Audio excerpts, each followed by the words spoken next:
Good morning, बच्चों. So we are in the fifth session of cost sheet. In the first four part, I think we did all the breakup of cost sheet and the format. Some of the students given the positive response. They given all the format thoroughly. Now we are entering into the last part of the cost sheet. तो cost sheet का एक part है estimated cost sheet और very important cost sheet का actual purpose ये estimated. What do mean by word estimated? Estimate करना मतलब forecast, future के बारे में.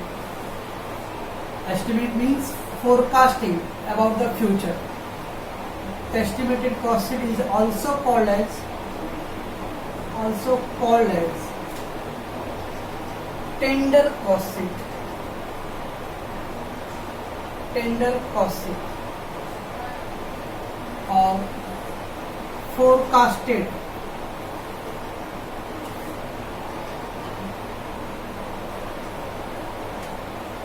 Sorry estimated cost sheet. Estimated cost sheet को हम लोग और क्या बोलते हैं वर्ड? टेंडर कॉस्ट शीट और forecasted cost sheet. It means it is prepared for future purpose, future year. Prepare for future. जब हम लोग कॉस्ट शीट फ्यूचर के लिए ड्रॉ करते हैं, that is called word estimated cost sheet. Say example 2019. Example, Parle G have set the price of 5 rupees per unit.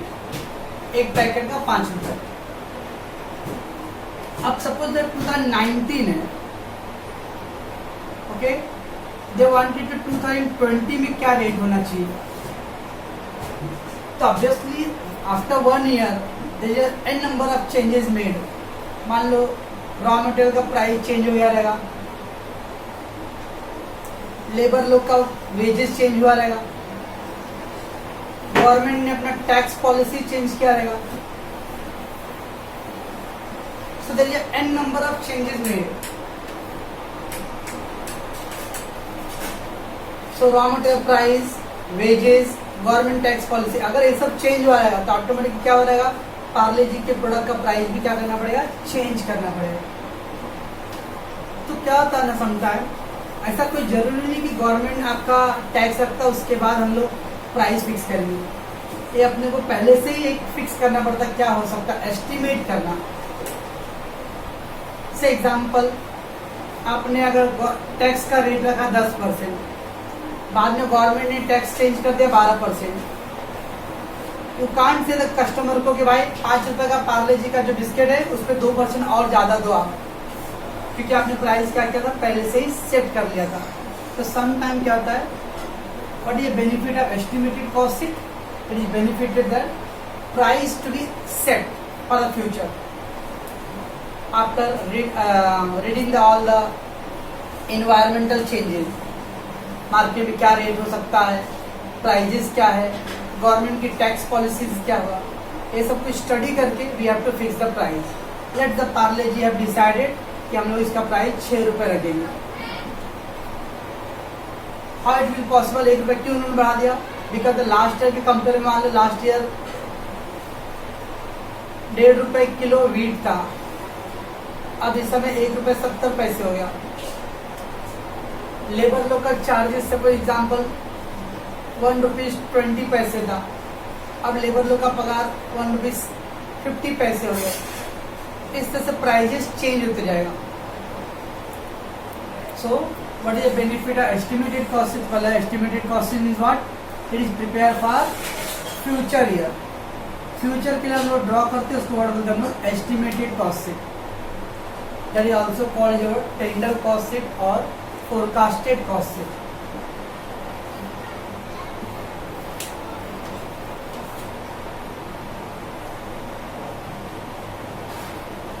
Benefit of cost sheet, sorry estimated cost sheet.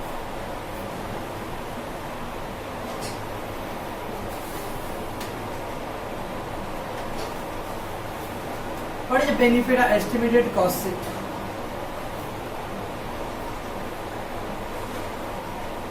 To get the rough idea.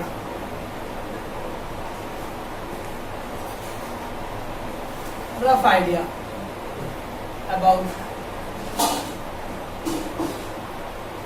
cost of production. कोई product produce करने के लिए कितना cost है, ऐसा नहीं हम direct बनाना शुरू करते हैं। कोई प्रोडक्ट से स्टार्ट करना है अपने को, तब जस्ट उसके बारे में how much the cost will be, we have to study that.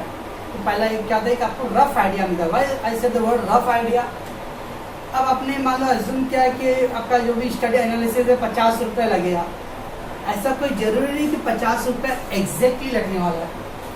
Some time मे भी हो सकता है 60 रुपीज़ भी जाएगा, सम टाइम मे भी 55 भी हो सकता है, और सम टाइम मे भी 45 भी हो सकता है।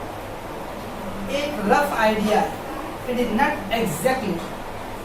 अब डिपेंडिंग अपॉन द अलग एंटरप्रेन्योर का judgment, some of the entrepreneur एकदम परफेक्ट जज करता रहेगा, हो सकता है 50 रुपये एग्जैक्ट आ गया रहेगा, कुछ लोग का जजमेंट थोड़ा रॉन्ग हुआ रहेगा। सो बट एक रफ आइडिया मिल जाता अराउंड। तो what is the benefit of estimated cost sheet? It get the rough idea about the cost of production.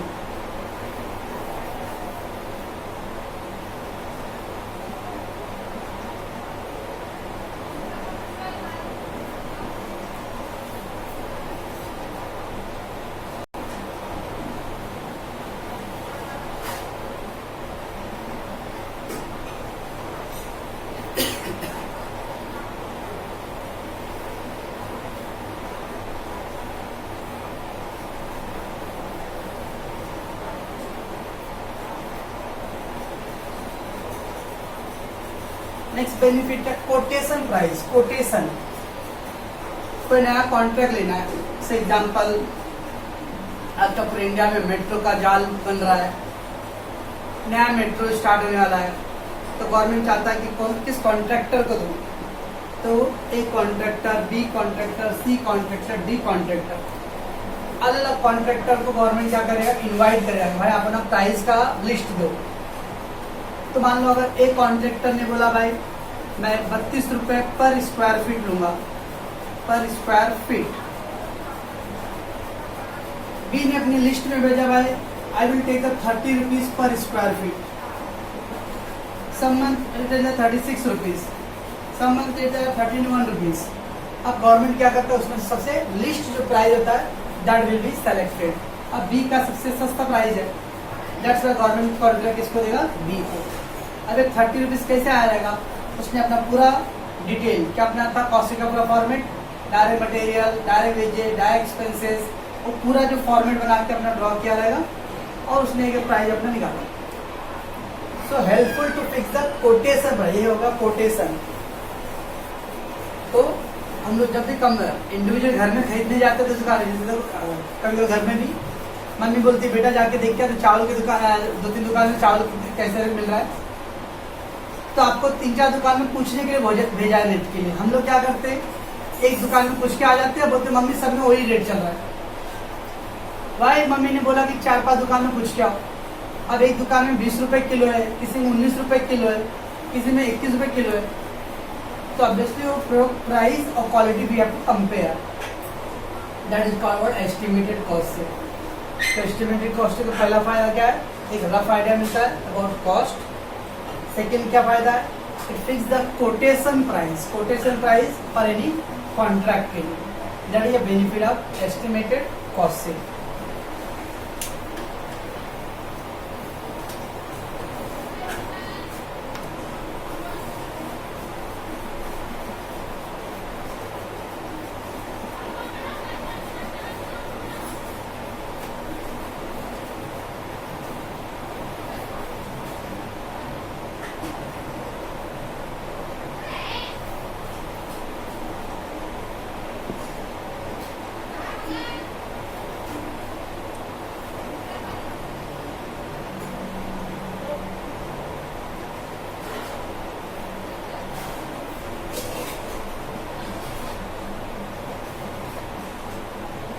Third फायदा क्या है, it helpful to decide wages rate so that we can attract the labour. अब देखते हो आजकल job पे interview के लिए तो लोग सैलरी का भी क्वेश्चन पूछते हैं, आपको कितना सैलरी चाहिए, तो सामने वाला जितना पूछा उतने नहीं दे दूंगा मैं, क्योंकि हमारे पास भी रफ आइडिया है कि हम लोग उस लेबर को कितना सैलरी दे सकते हैं।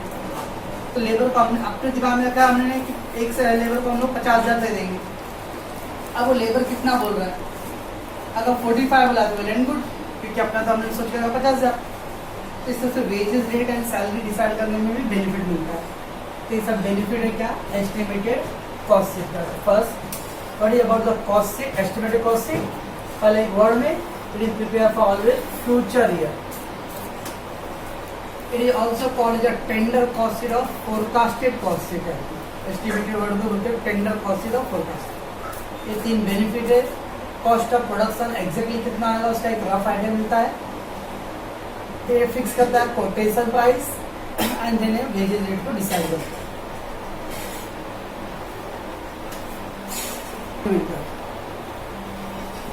How to prepare estimated cost sheet.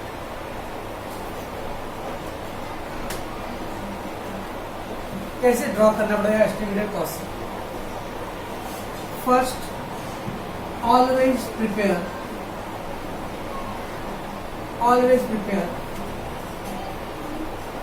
past year cost sheet और current year cost sheet।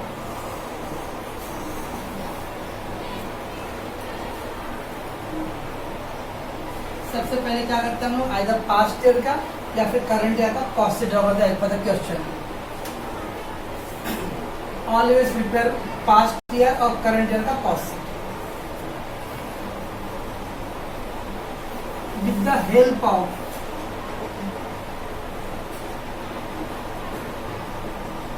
That past year that cost sheet.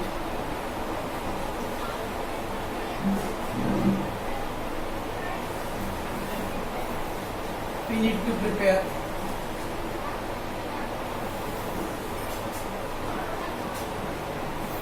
future cost sheet. So whenever the estimated cost sheet बोलता है तो सबसे पहले क्या करना पड़ता है, पास्ट ईयर का या फिर करंट ईयर का जो भी रहेगा वो कॉस्ट शीट ड्रॉ करो। उसके हेल्प से हम लोग क्या करेंगे, फ्यूचर ईयर का कॉस्ट शीट ड्रॉ करेंगे। से एग्जांपल 2020 का you have prepare the cost sheet.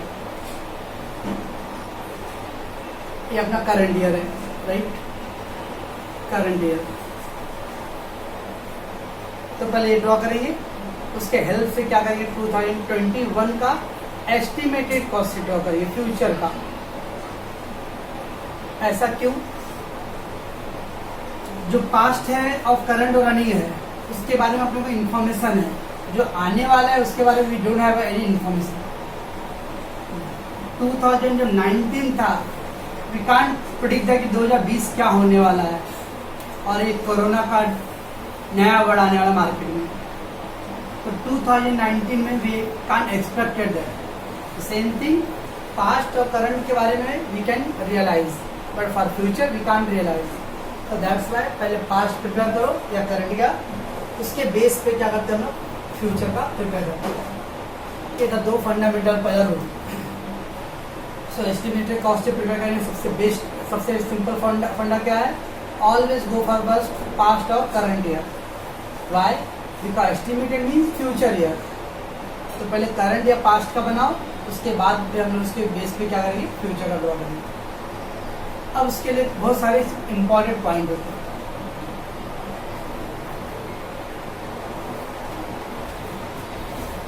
Third point,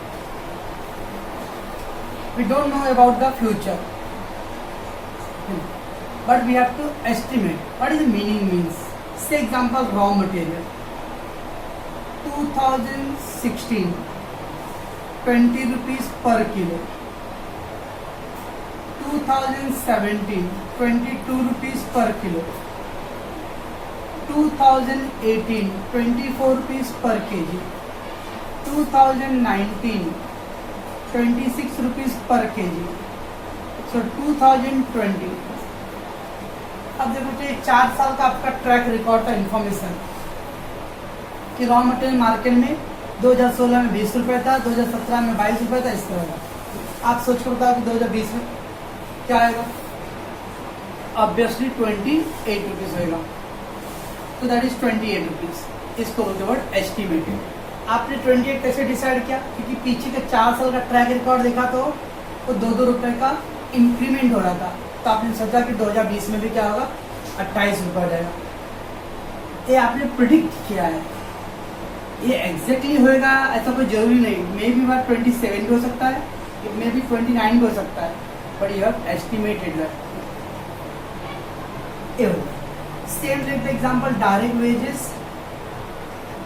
direct wages पहले लेबर का था 100 रुपये इन 2016, फिर 130 रुपये हो गए, फिर 150 रुपये हो गए, 170, what will be the now 190। इस तरह से हम लोग क्या करते हैं, ओवर द पीछे के ईयर्स के जो ट्रेंड है रिकॉर्ड्स, उसके बेस पे we have to estimate that. So estimated cost sheet के लिए पहले क्या करना है, first prepare the past year contract cost sheet और current year. With the help of that we have to prepare for the future.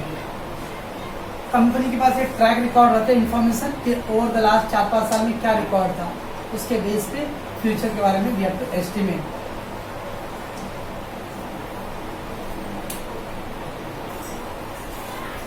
Now, for estimation, very important point. Already we have learned about the fixed cost and variable cost. Fixed cost and variable cost. जब भी estimate draw करना पड़ता है तो सबसे important है वो what is the fixed cost, what is variable cost. If it is fixed cost,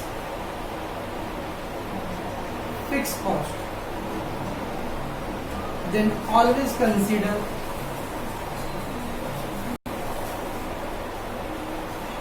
total amount. अगर वो फिक्स कॉस्ट है हमेशा रखने उसके टोटल अमाउंट को केयर करो, थिंक दैट टोटल अमाउंट कितना है। तो फिक्स कॉस्ट हमेशा क्या इम्पोर्ट होता है, टोटल अमाउंट। याद है टोटल अमाउंट का 4th वाले सेशन में था अपना फॉर्मेट कॉस्ट शीट का, total amount and per unit. या सो फिक्स कॉस्ट में हमेशा टोटल अमाउंट देखो। And for variable cost, if it is variable cost always consider the per unit.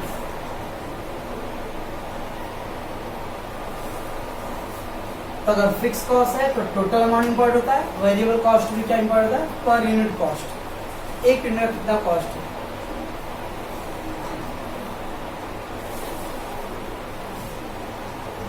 अब इसमें टोटल अमाउंट ले लिया आपने, तो पर यूनिट कैसे मिलेगा, per unit cost equal to क्या फार्मूला था, total amount upon number of unit produce.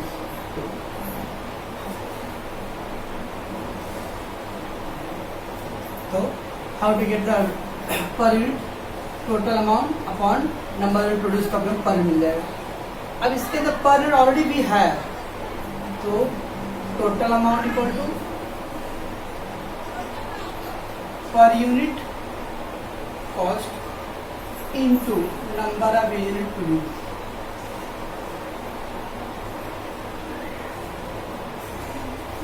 Logic सोचो बच्चों, ये टोटल है तो एक का कितना आएगा, क्या करना पड़ेगा, डिवाइड। ये एक का है तो टोटल कितना का, क्या करेंगे इसको मल्टीप्लाई। ये डिवाइड है तो इसके साथ लेकर multiply. Per unit cost into number unit produce equal to total. तो जब फिक्स कॉस्ट वाले में टोटल अमाउंट होता है तो उसको हम लोग डिवाइड करके पर मिल जाएगा। वेरिएबल में हम लोग पर यूनिट को केयर करते हैं, इसको उसको मल्टीप्लाई करेंगे तब हमें टोटल मिल जाएगा। तो सबसे इम्पोर्टेंट था एस्टिमेटिव में पहले देखना है कौन सा एक्सपेंसेस फिक्स्ड है और कौन सा वेरिएबल है। फिक्स है तो टोटल अमाउंट को कंसिडर करो और वेरिएबल को पर यूनिट को कंसिडर करो।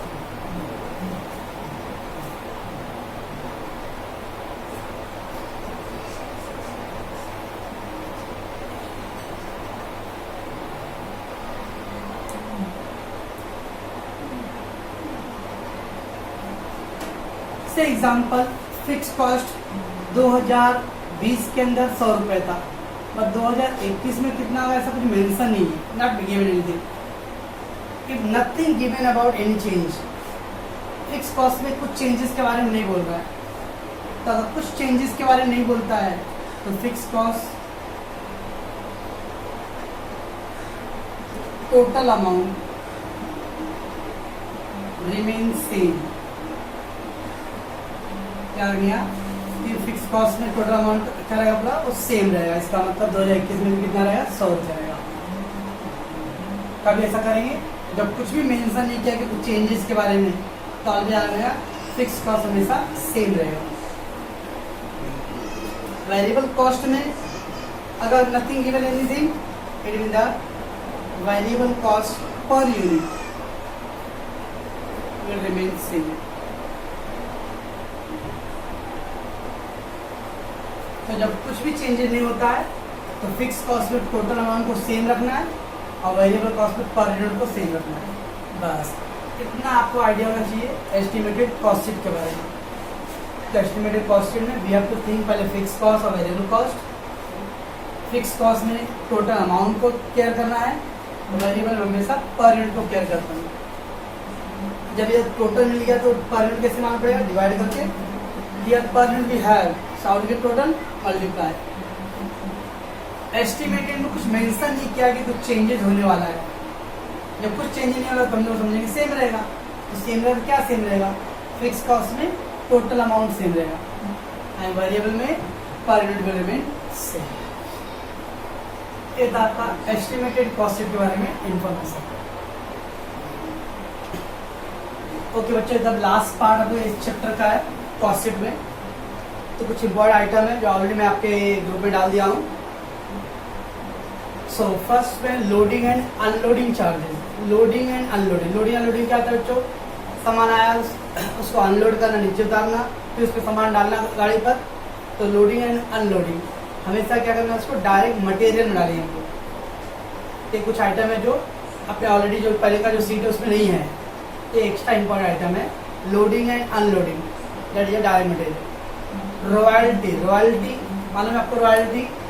यस, कोई भी डिजाइन होता है, किसी दूसरे का डिजाइन है और आप उसका यूज करना चाहते हो, तो सामने वाला पार्टी क्या करता है, उसके लिए आपको फीस मांगता है, दैट इज कॉल्ड रॉयल्टी। याद करो बागवान पिक्चर, बागवान पिक्चर अमिताभ बच्चन का जो बुक था, उसके लिए बाद में 10 लाख का चेक मिलता है, वो क्या है, रॉयल्टी। तो royalty direct expense. Then octroi charge, octroi और import duty, import duty that is a part of direct material. Octroi and import duty, तो इसको हम लोग डायरेक्ट मटेरियल लिखेंगे। Then sales overhead, sales overhead मतलब एक्सपेंस एंड सेल्स ओवरहेड मतलब sales से related overheads, that is selling and distribution.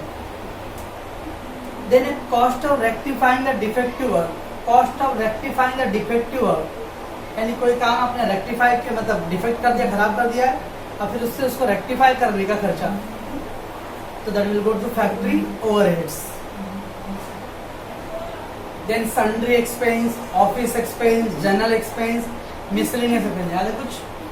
O my sir good, OMSG, office expense, miscellaneous expense, sundry expense and general expense. ये सब कहा जाएगा office and administrative overheads. Office, miscellaneous, sundry, general. General reserve नहीं है, general expense. Third fourth वाले video में डाला रहा जनरल रिजर्व, ऐसा ऑब्जेक्टिव क्वेश्चन पूछा रहा मैंने। जनरल रिजर्व वो कॉस्ट शीट में नहीं आता है, पर जनरल एक्सपेंस है, general expense office and administrative. Then audit fees, audit fees बच्चों that is a part of CA। Last year विभाग में था आपका ऑडिटिंग, तो that is office and administrative. Trade discount, मैंने आपको लिख के दिया रहा कैश डिस्काउंट। कैश डिस्काउंट को कॉस्ट शीट में नहीं लेते हम लोग, तो कैश डिस्काउंट नॉट रिकॉर्डेड। तो सेम वैसे ट्रेड डिस्काउंट भी हम लोग रिकॉर्ड नहीं करते हैं, तो trade discount also ignore. Free sample, what is meaning of free sample? It is advertisement. तो एडवर्टाइजमेंट कहा जाता है selling and distribution. Then a drawing office salary, remember only drawing expense रहेगा, ओनली ड्राइंग एक्सपेंस। तो already आया, इसके बारे में बोला हूं मैं। ड्राइंग एक्सपेंस, ड्राइंग एक्सपेंस क्या था, डिजाइन एंड फॉर्मल बनाने के लिए।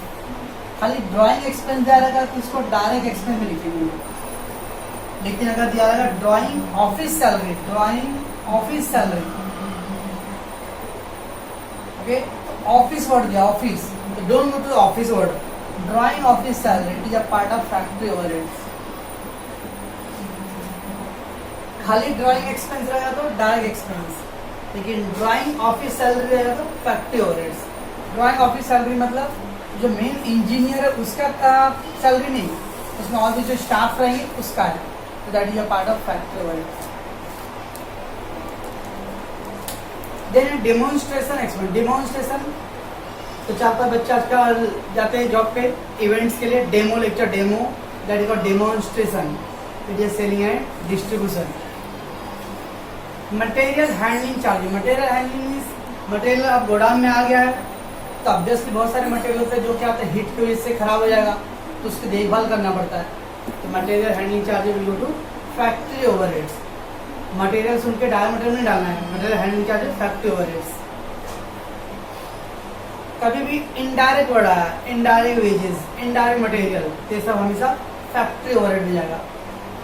Indirect material, indirect wages, that will go factory. And then insurance of material in transit, insurance in material in transit, transit means on the way। मान लो आपने farmer लोग से सामान खरीद, रॉ मटेरियल खरीद लिया 50 टन शुगर केन, किसान ने बोला भाई आपके मैंने लॉरी पे ट्रक पे डाल दिया हूँ, अब आपको रास्ते में लाना ले जाना आपकी जिम्मेदारी है। आपने उत्तर प्रदेश से वो मटेरियल खरीदा, उत्तर प्रदेश मान लेते हम लोग आजमगढ़ से, और आपका जो फैक्ट्री है वो कानपुर में। अब आजमगढ़ से कानपुर लाने के लिए जो ट्रांसपोर्टेशन चार्जेस है, उस बीच में अगर कुछ हो गया तो ऐसे मानो आजमगढ़ का नाम जाओ, तो आजमगढ़ में बहुत सारे चोर होते हैं, कुछ बच्चे होंगे आजमगढ़ के, अगर कुछ सोचते हैं अंदर से, पर जो भी सोचो। अब मान लो वो ट्रक लूट लिया, चोरी हो गया, कुछ एक्सीडेंट हो गया, तो हम लोग क्या करते हैं उसका इंश्योरेंस कराते हैं। इस रास्ते में अगर इस रास्ते में कुछ हुआ तो इंश्योरेंस को वर्ड बोलते हैं ट्रांजिट। ट्रांजिट मतलब on the way, in between. तो वर्ड था उधर पे क्या, material, sorry insurance material in transit. तो जब इंश्योरेंस मटेरियल इन ट्रांजिट आ रहा है तो it will go to the direct material. Packing expense, इसमें भी 2 इंपॉर्टेंट पॉइंट है। खाली पैकिंग एक्सपेंस है, ओनली पैकिंग एक्सपेंस, इसको क्या करना है, सेलिंग एंड डिस्ट्रीब्यूशन डालना है। बट प्राइमरी पैकिंग मटेरियल है, primary packing material it will go direct material. Primary packing material मतलब देखते प्रोडक्ट के अंदर भी एक सिल्वर कलर का कवर होता है या बॉक्स होता है कुछ, ताकि वो प्रोडक्ट को प्रोटेक्ट किया जाए, तो that is primary packing material, direct material. खाली पैकिंग है, खाली ऊपर से उसके कलर कॉम्बिनेशन पब्लिक को अट्रैक्ट करने के लिए, that is selling and distribution. Then abnormal loss of material, abnormal loss, normal and abnormal. अब कभी कभार हो गया, मान लो अचानक बारिश आ गया या अचानक ऐसा कुछ हो गया, शॉर्ट सर्किट हो गया, उससे जल गया सामान, that is covered abnormal loss of material. तो हम लोग क्या करेंगे बच्चों, तो जो अपना कॉस्ट था डायरेक्ट कॉस्ट, उस पर पहले direct material, raw material consume, वो जो था opening stock, purchase, less return, carriage और लेस क्लोजिंग स्टॉक जो लिखते हैं ना हम लोग, क्लोजिंग स्टॉक और रॉ मटेरियल बार, उसके नीचे क्या करना है, उसको लेस करना है। कौन सा, abnormal loss of material, abnormal loss of material. तो रॉ मटेरियल का एबनॉर्मल लॉस को हम लोग कहाँ पे लेस करेंगे, डायरेक्ट मटेरियल में, रॉ मटेरियल क्लोजिंग स्टॉक के नीचे।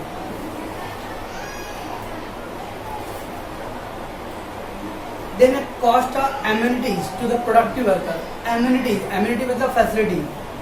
अब प्रोडक्टिव वेजेज है, अनप्रोडक्टिव, तो कहाँ जाएगा, direct wages. Cost of training worker को ट्रेनिंग पे भेजना है। Expense of trial run, expense of trial run मतलब कोई नया मशीन लाए हो, उसको ट्रायल चेक करने के लिए एक बार। Welfare expense, and service department expense, ये सब फैक्ट्री ओवरहेड में आता है। क्या क्या?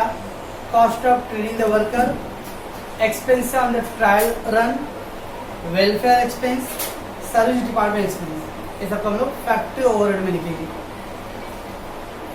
एंड देन है perks to the office staff. Perks मतलब वो पर्क खाने वाले चॉकलेट नहीं, पर्क मतलब अगर एक्स्ट्रा बेनिफिट इंटरटेनमेंट के लिए और भी बहुत सारे एक्स्ट्रा बेनिफिट है, बच्चों के स्कूल का पढ़ाई का खर्चा, तो that is office and administrative. Then मैंने क्वेश्चन जब पूछा था, कुछ बच्चों को डाउट था बैड डेब्ट्स और आरडीडी।